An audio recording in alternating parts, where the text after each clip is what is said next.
they still feel it. Even the people you respect, admire, and look up to still wrestle with imposter syndrome.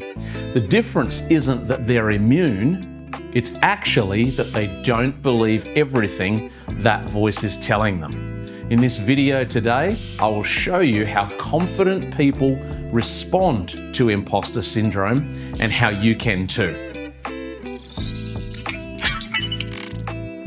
If we haven't had the chance to meet yet, my name is Andrew, and for nearly 30 years, I've been mentoring people, helping them to get unstuck, get growing, and get upgraded into the transformed life that they long for.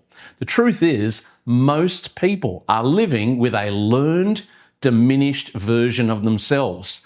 And until you learn to discover your true self, you cannot achieve the life that you're hoping for. Let me help you with that today. Okay, so imposter syndrome. What are we actually talking about when we say imposter syndrome? Well, we're talking about one of the cruelest internal experiences that most people will ever face. It's that inescapable feeling that you don't belong, that somehow you're not good enough, or that sooner or later you're going to get exposed. And in your self-talk, it sounds like this. Who do you think you are? Why would anyone listen to you? What gives you the right? You might be surprised to know that this experience is way more common than you realize, and even seemingly confident people go through it. You know, in my life, I've been in a vocational context where I've been training and teaching and presenting much like this for nearly 30 years. And I still have to deal with it. I sometimes will come home from training sessions or speaking engagements, and I might have felt in the moment like I did a really good job. But still, when I get home, I still have to wrestle with that voice on the inside that wants to talk to you and say, really, Andrew? Really? Is that who you are? Do you really think you're the person who should be teaching people and training them about these things? So it's way more common than you might actually believe. But here's the good news. Most people experience it in a common and normal way more than you think.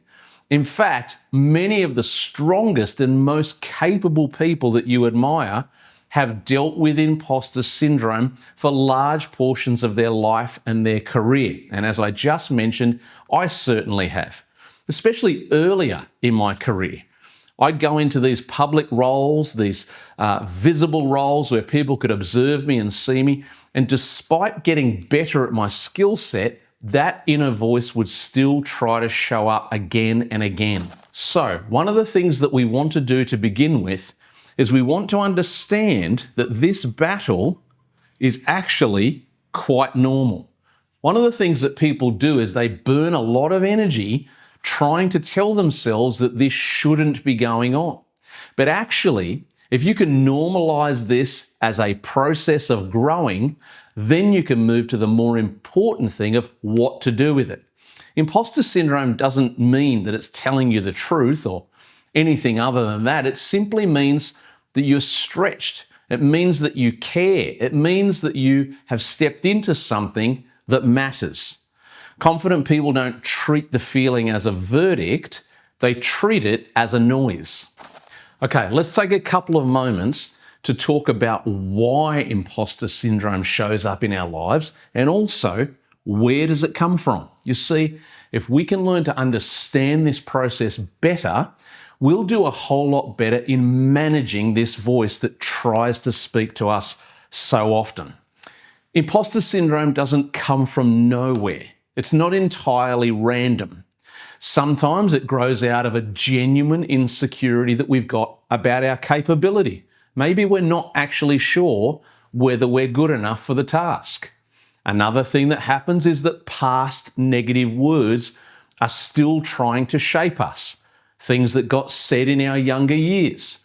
Perhaps for you, it could be a lack of affirming voices. Not having those people in your life who speak to your encouragement and your capability. Or maybe you've got some memories in your mind of underperforming on previous occasions. It could be a deep fear of failure. You might be stuck in the comparison trap, and I write and I teach and I train about that often. Over time, repetition can ingrain this voice into the neural pathways of the brain. This would be a great moment in the episode for you to maybe hit pause and actually think about your experiences with this. Do you struggle with imposter syndrome? Can you think of the last time this happened to you? Or is there a pattern of similar situations where this voice keeps on trying to show up in your life? It will be so valuable and powerful for you to think of those moments and try to start picking apart what is the source, what is the origin of this particular situation. You know, I remember when I was a much younger man and I was training other leaders how to do public speaking. And I'll never forget one experience where a young man who was given an opportunity to do some speaking and presenting in front of a group of about 100 people for the first time, and he was dealing with a real big struggle of imposter syndrome to do with insecurities and not having those affirming voices in his life that he would have liked. And I'll never forget, about 30 seconds into what he was presenting, he suddenly crumbled on the inside and he became aware of his vulnerability and his struggle and became so overwhelmed in the moment of speaking that he simply put the microphone down, walked away from the front of the room, and had to go and take a long walk to reset himself. It was horrible for him and for the rest of us to observe.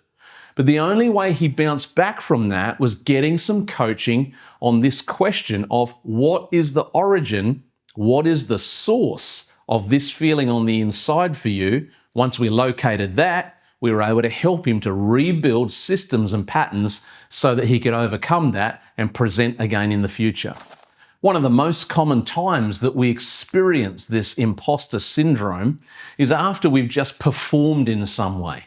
Maybe after speaking or presenting, maybe after a leadership moment, maybe after showing up in a certain situation. One of the reasons why this happens is because when you've been presenting, when you've been leading, when you've been speaking and training, especially in front of a group of people, what actually happens is you become highly emotionally and mentally depleted. You know, I heard somebody say once that 1 hour of dedicated verbal presentation and communication is the emotional and mental equivalent of an 8-hour workday.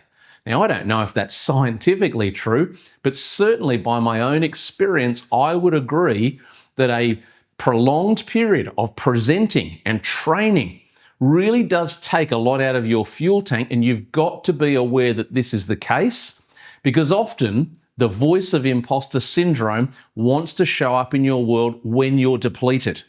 And if you can start to observe a pattern of this going on, you can be prepared in advance for the moments where the trigger might occur, and you can diminish the value of that voice in your mind. In light of that last comment, I want to give you one very, very important practical tip of what you can do, and it's simply learn to wait it out. Wait it out. In other words, when you get into that mode where you have produced and you've presented and you've given of yourself, maybe in a speaking context, understand the load emotionally and mentally, and you're probably in a depleted state. You see, confident people don't try to defeat imposter syndrome in moments of depletion. They preempt it, they expect it to show up, they refuse to make conclusions when they're still tired. What do? They wait it out. They understand that perspective returns when energy returns, and you can do the same thing too. Let me give you one simple, practical key that confident people use to deal with imposter syndrome. What they do is they shift the focus of the question. Instead of asking themselves, what don't I have? What am I missing? What am I lacking? They change that question and they ask themselves, what do I have? You see, this question of what do I have helps them to remind themselves of their actual gifts, They're actual skills. They're experiences, not imaginary deficiencies. I can think of a time in my own career where I was asked to participate in something musical and performative. And to give you a little bit of background, I love music. I'm a novice level musician. I like to sing. I'm really not very good at it compared to a lot of high level musicians, but I love it and I understand it. And I got asked to perform in a play in front of a large group of people. And I've got to be honest, I panicked for weeks. I was so anxious about that performance moment. I had no confidence in myself to perform the singing role or the acting role, even though other people were telling me that I was the right fit for it and it would go well. Anyway, I struggled through that whole experience for weeks on end with anxiety and imposter syndrome and talking to myself negatively, saying, "What are you doing? You should never have said yes to this." And I had to go and do some deep inner work after that experience to find out, why was I struggling in that way? Where was that insecurity coming from? And because I actually took the time to try and locate the origin and the source of this struggle, why don't I want to be in that spotlight moment, I was able to find that cornerstone issue and rebuild and make myself stronger and more confident to present, to the point where years later, I got invited into a similar situation to travel overseas to America and actually found myself in a singing and speaking and performing and presenting moment at a large national gathering in Washington, where some people estimate nearly 400,000 people were in attendance. Now, I don't say that to brag. I'm saying this story to help you understand you can outgrow the grip of imposter syndrome. When I got to that event in Washington, I had settled this voice of the imposter so much that in the half an hour leading up to my time to be on stage, I was actually asleep in a deep sleep backstage because I was so unstressed and lacking in anxiety about what was about to happen. So if it can work for me, it can work for you. You can outgrow the grip of imposter syndrome, and a lot of it has got to do with asking this better question: what do I have? Okay, so here's another thing that the confident people do really well. They learn to rely on systems, not feelings. Systems, not feelings. And one of the main systems that they actually will learn to deploy is something that we call feedback loops. Now, I'm going to unpack this for you. This is really, really important because it can become powerful for you. Feedback loops. When we talk about feedback loops, we're talking about a process where we learn to observe what happens when we do certain things so that we can evaluate whether the original decision was a good or a bad one. When it's a good one, we can repeat it. When it's a bad one, we can make adjustments. And essentially, it looks like this. There's 5 steps. Number 1 is to make a decision. In other words, I'm going to do this particular thing. After we've decided, we take action on that decision. We go ahead and do something about it. When we take our actions, there's going to be a result. Decision to action to result. Our next step is crucial because it's time to actually review that result. What result came from the action? Then I review it. And finally, number 5, we adjust when necessary. This is what we call a feedback loop. This is something that can help you to figure out how to deal with the imposter syndrome voice by paying attention to feedback loops in your life. Make decisions, take action, look at the result, review it, and then when necessary, make adjustments. Let me give you one more practical thing to be aware of, which is super powerful in your life, in your battle against imposter syndrome. Now, you've probably heard this word before. We don't have time today to unpack the whole thing, but it's this word neuroplasticity.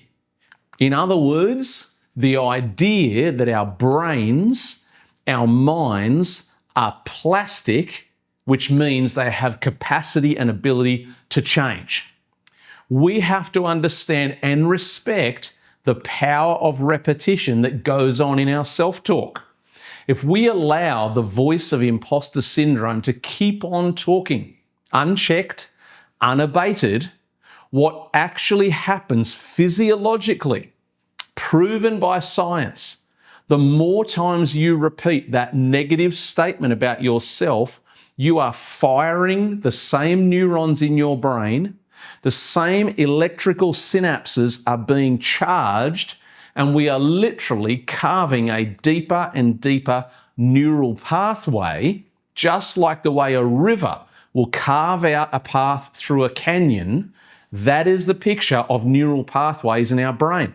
Now, the real advantage or disadvantage of neural pathways is each time you fire that same process, the neural pathway gets deeper and faster and more permanent. But that's also where our opportunity lies. And confident people who've learned how to deal with imposter syndrome have figured out that what they need to do is intentionally feed their mind with constructive, useful inputs. And that power is within the reach of every single person. You know, one of the things that is the great privilege and honor of my life is to work closely with people who need to go through these processes of change. I do it through mentoring and training.